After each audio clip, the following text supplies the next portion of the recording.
একটা হচ্ছে যে আপনি সড়কের যে সাইন টাইন এগুলো যাতে আপনি বুঝতে পারেন। আরেকটা হচ্ছে যে গাড়ি চালানো, যে গাড়ি যে আপনি চালনা করতে পারেন, এবং এটা তো একটা একটা যান, তো এটা কিন্তু আপনি নিয়ন্ত্রণে রাখতে হবে। এবং এই যে সড়কে যে দুর্ঘটনা হয় এটা নিয়ন্ত্রণে রাখতে না পারার কারণে হয়, তো সেটার জন্য প্রশিক্ষণ হবে। তারপরে আপনার হচ্ছে শারীরিক সামর্থ্য, যেমন চোখের আইসাইট ঠিক আছে কিনা, তারপরে হচ্ছে ডোপ টেস্ট, এগুলো করে এখন আমরা এটাকে মোটামুটিভাবে বেশিরভাগ কাজ বিআরটি থেকে হস্তান্তর করে আমরা ড্রাইভিং ইনস্টিটিউটে দিয়ে দেব। সুতরাং বিআরটি এর যে ওই যে একটা নিয়ন্ত্রণমূলক ক্ষমতা সেটা থাকবে না। তো আমরা তাহলে প্রথম ড্রাইভিং এখন আমরা আশা করি যে আমরা কিছু দিনের মধ্যেই এই প্রশিক্ষণ শুরু করব। এই সম্ভব হলে আগামী মাসের মধ্যেই আমরা এই প্রশিক্ষণ স্টার্ট করব। এরপরে দ্বিতীয় যে সমস্যা সেটা হচ্ছে যে ফিটনেসবিহীনতা।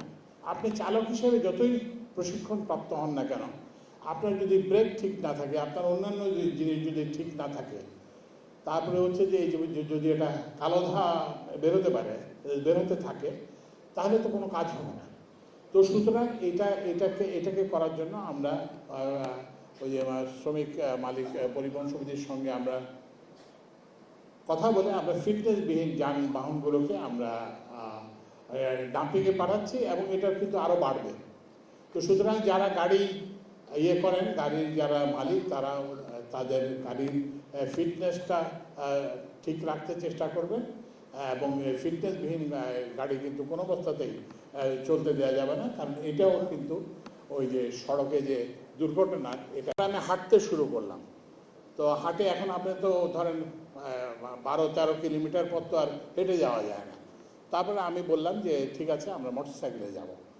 তা আমরা 10-15টা মোটরসাইকেলকে থামালাম, একটি মাত্র হেলমেট আমরা পাইছি, এবং ওই হেলমেটটাই কিন্তু আমি মাথায় দিয়ে আমি ওই দিন চলে গেছিলাম।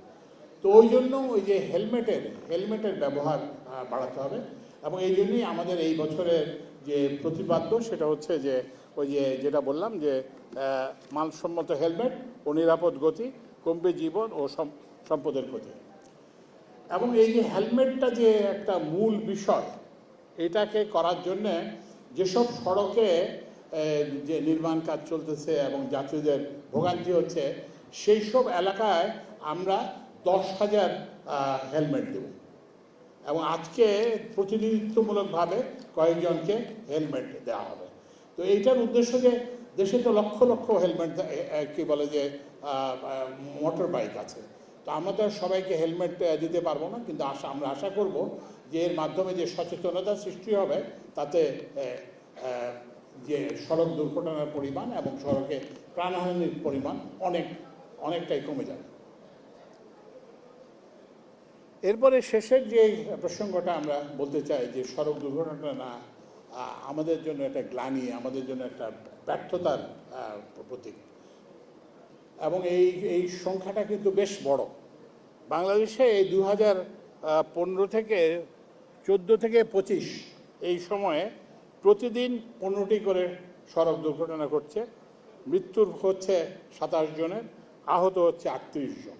তো এইটা একটা গ্রিন স্ট্যাটিস্টিক্স, এইটা আমরা কোনো অবস্থাতেই এটা চলতে দিতে পারি না। এবং সাম্প্রতিককালে যে বললাম যে মোটর বাইকের ব্যবহারের বাড়ার কারণে এই দুর্ঘটনার সংখ্যা সাম্প্রতিককালে আরও বেড়েছে। তো যে এখন দুর্ঘটনা যখন হয়ে যায়, তখন তো একটা পরিবার নিঃস্ব হয়ে যায়। পরিবারের আয় উপার্জনের মানুষটি যখন চলে যায়, তখন তো পরিবার নিঃস্ব হয়ে যায়।